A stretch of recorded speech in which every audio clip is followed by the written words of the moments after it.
Okay, we are going to make some elderberry syrup today. So if you are watching the replay, then you can see this whole thing. And if you are just joining us, I'm going to give you just a few seconds to join us. And for anybody here already, if you want to tell me if you've ever made elderberry syrup before, or hey Stacy, or not. So here's the question: have you ever made elderberry syrup before? Yes or no? And if no, why haven't you ever made it before? Okay. Okay, Stacy has made elderberry syrup. Yay for you, Stacy. Anybody else here ever made elderberry syrup before? Stacy, I'm using my tripod today. We'll see how this goes. Okay, nobody else wants to say. Okay, so I've been making elderberry syrup for a long time. It's one of the very first things that I started making for my family. And yes, a Proverbs 31. Yay! Okay, so maybe y'all can help me and tell me what you do differently than me, okay? So this is one of the first things that I made for my family. And it's really, really easy, and it's something that I sort of like swear by, if you want to use that terminology. If we are sick, now watch me like get sick today, but if we are sick or we feel the start of any kind of sickness, this is what I make. Or actually, I don't have to make it. Usually I always have it. I ran out last night because a lot of my friends have been sick recently, and last night I thought something was stuck in my throat, but I realized it was like a cough that I had. And so I took the last of our elderberry syrup last night before I went to bed, and I feel fine today. But anyhow, so I'm out of elderberry. See my jar? So I need to refill it. During the winter, we pretty much take it every day. At least I make the little girl who goes to school take it every day, because she's around a lot of germs. And then my 4-year-old, she gets sick very easily, so she takes it pretty much every day during the winter time. And then in the summer, I keep it on hand just in case we need it. So, y'all ready to get started? I wrote down some notes. All of these notes, everything I'm talking about, is on my blog, and you can find that if you just type in Lexi Naturals elderberry syrup. It should be the first thing that pops up, because that's how I find it when I have to make it. That's how I found it before I started this Periscope. Okay, so Lexi Naturals elderberry syrup, and you will find the full recipe. I actually usually double the recipe when I make it, so that's what I'm doing today. Okay, if you're just now joining, I'm Lexi with Lexi Naturals, and we're making elderberry syrup. And so far we have 2 people here who've already made it, so they're going to help us out at the end if I do something different than they do. Okay, so I already have water in here. Please excuse my refrigerator. I just love all of my family and my, you're going to hijack. How did you do, I didn't really, wait, oh, you're talking to Proverbs 31? Or are you talking to me? Because we texted about this last night. Okay, if you're talking to me, you need to say that again. Okay, I love my family and my cards and all my stuff in my fridge, so it stays there. The front is even worse. Okay, so I have 4 cups of water in my pot already. To that, I am going to add, I'm actually going to turn it on. I'm going to add some cinnamon sticks, 2 to 4. This is 5. And these cinnamon sticks are like really good cinnamon sticks. I know you did, Stacy. So when you said that, I was like, you already asked me. These are from Frontier. Do any of you ever order from Frontier? It's a co-op that we have, and I get my cinnamon from there. I got this huge bag of it like last year, and they still smell so good. Like these are way better than any kind of cinnamon sticks you can buy from the store, and they're organic. And then I also get from Frontier, I also get my cornstarch that's organic, GMO-free for my deodorant that we make. Okay, so to my water, I added my cinnamon sticks. I have some dried elderberry here. Don't know if you can see this. Normally, we have fresh elderberry because we go and forage it from our city. We just go and we pick it. And but last year, we actually have a store. If you're in the Memphis area, Maggie's Farm, they have it. And so I actually sent my husband last year, when it was still wintertime, to get some elderberries for me, and I told him the wrong amount. So we have a ton of elderberries. So we actually did not forage our own elderberries this year, but normally we do that as a family and have friends come and join us, and that's always really fun. It's kind of crazy. Policemen stop us and ask us what we're doing, and it's fun. Okay, so elderberries, and this, because I'm doubling the recipe, crooked now, because I'm doubling the recipe. Oh goodness, my tripod just fell apart. It's not a tripod anymore. I'm doubling the recipe, so this is how much is this? 1 cup of elderberries. I'm sorry, guys. Hold on just a second. Let me take you off this tripod. I'm so sorry. Okay, so I'm adding that right to the pot. You want to see my tripod? It just broke. Okay. Okay, so I'm also going to add to mine some cloves. Not to be confused with, you get dried ones too, Stacy. Does anybody here use fresh elderberries? I actually like the fresh ones better because they're free for me. But these aren't that expensive. I think I got a whole bag for like $3.50. And they last, forever. Okay. Cloves, not to be confused with cinnamon cloves, but, like cloves, the spices. I will be putting in about 5 to 10 of those. Just like a little handful. Just right in there. Right in the pot.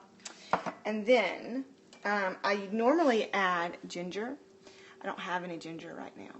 I didn't know I was going to be making this today, and I don't normally keep fresh ginger on hand, and I didn't have any ginger, nor did I have any ginger in my spice cabinet, so I'm not using ginger today, and you know what? That's okay. With this recipe, really, you can just use elderberries and water, and there you go, elderberry syrup.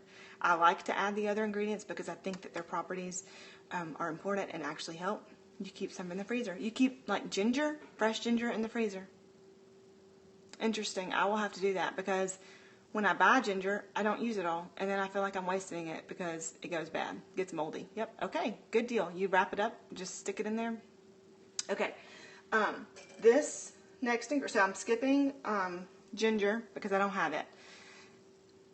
This right here in a Ziploc. Okay. This is star anise. And let me find one that looks more like a star. Well, probably none of them do. This is, I think, one of the key ingredients to this recipe. Star anise is antibacterial, antifungal. It is, what else? It is known as nature's Tamiflu. It has a lot of great qualities to it. So if you can get your hands on some star anise, get that and put that in there.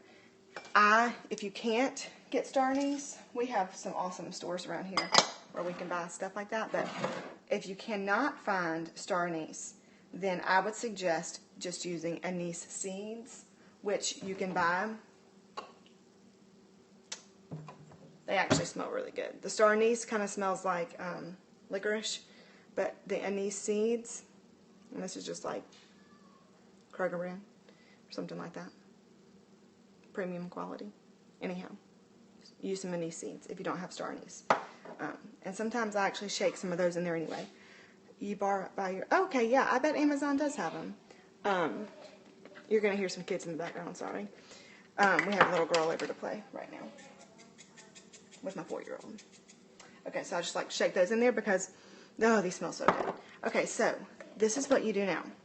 You let this sit and boil and simmer for about 30 minutes until, like, you reduce the water in half. Let me take you off here. Okay, let me show you. Okay, so here we go. It's just in the pot, and you can stir this, not stir it. I tend to just kind of leave it alone. Let it do its thing. If you're using fresh elderberries, then I will like take a spoon. Let me just show you what I do. Hold on. Deep. Coming over to my messy drawer. Sorry, I'm making you dizzy. I'll take the back of a spoon and kind of smash them against the side. If I'm using fresh ones, that just kind of gets all the goody juice out of there. Okay, like this. But with the dried ones, you don't really have to do that. Anyhow, so you let this sit. You can see my water is already starting to turn purple. You're going to let this sit in here and kind of simmer for about, for about 30 minutes. I'm only going to do it probably for 20 minutes because I have to go pick up my 7-year-old from school.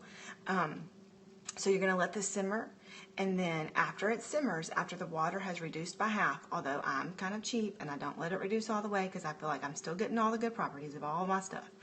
After you let it reduce for a little bit, what you're going to do is you are going to take a sieve, or is that what y'all call these things, a sieve? You take it and put it over a bowl, and you will pour the all of the ingredients, the water, everything into here. And then again, I take the back of my spoon and I smash it like this to get all of the good things. Fine mesh strainer is what you call it. Okay, I call it a sieve.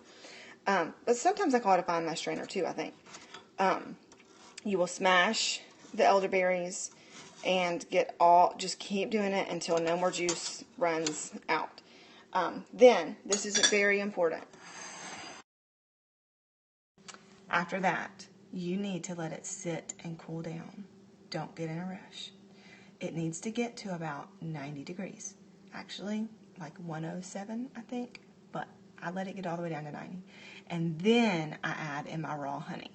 If you are not using raw honey, if you're just using regular honey, then you can put it in right away. It's already been heated anyway. But if you're using raw honey, you need to let the elderberry syrup cool down enough so that it's not killing the good properties in your honey. So we use local raw honey from a friend of ours. And so let your syrup cool down until 90 degrees. And then you can add your honey and stir it. And we store ours just in this jar, and we keep it in the fridge. And this will keep for a few months. I've never had it go bad. We've kept ours for a long time. You can also add some alcohol if you buy that to it. You can buy, I think like vodka would be good to put in it if you want to preserve it in that way. We don't do that. We just put, not because we don't put alcohol in our elderberry syrup. We just keep it as it is, and it's never gone bad. What we do is, I already said, we take it every day during the wintertime. Yeah, a year in your fridge. Exactly, right? It doesn't go bad, Stacy. Don't laugh at me. I'm trying to be serious. Okay, so, what I was saying was, we take it, okay, if you're sick, you can take it. We usually take it like whenever I remember. I'm like shoveling it down the kids' throats. I'm like, here, take elderberry, here, take elderberry. 4 to 8 times is recommended. For adults, 1 tablespoon. For kids, 1 teaspoon. Is that about what you girls do?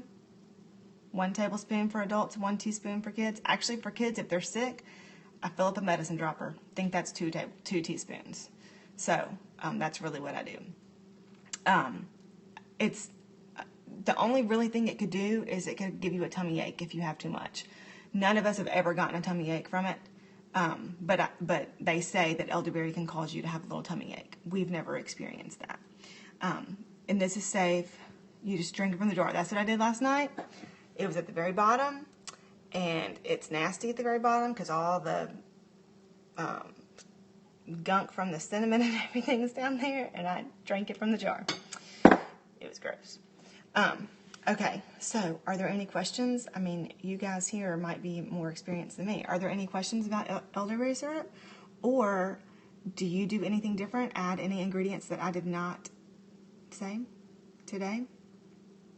to go over my ingredients again, water, elderberries, dried elderberries or fresh elderberries, cinnamon sticks, cloves. You add blueberries. Ooh, that would be good too. Ooh, we have some blueberries. I'm going to get some out of my freezer right now and add them in there. Cinnamon sticks, ginger, cloves, star anise, and then after it has cooled down and has been strained, you can add that raw honey in there. I am actually, Stacy, going to get some blueberries out of my freezer. Y'all get to see my freezer. It's really gross.